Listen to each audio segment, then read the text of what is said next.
Hello, my beautiful people. Thank you for visiting Docentes DigitalesTV. In this video, we're going to do the feedback for the previous video.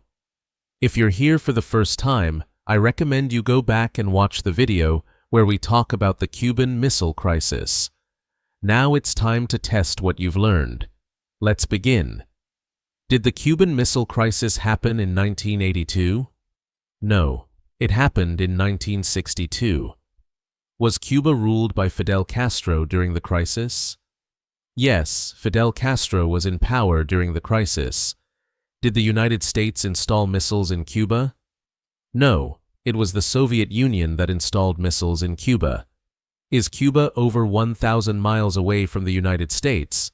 No, it's only about 90 miles from Florida.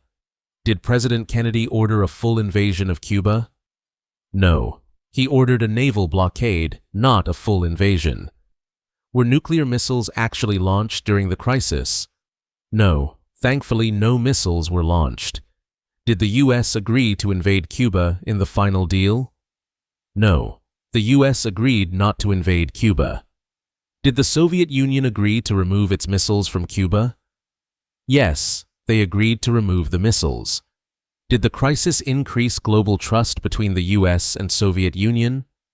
No, it increased tension, although it also led to better communication. Was the Cuban Missile Crisis a major event in the Cold War?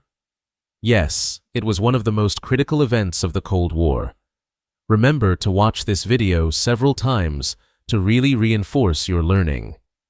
Subscribe to Docentes DigitalesTV so you can keep learning with the most complete series on English and American culture. We'll see you in the next adventure.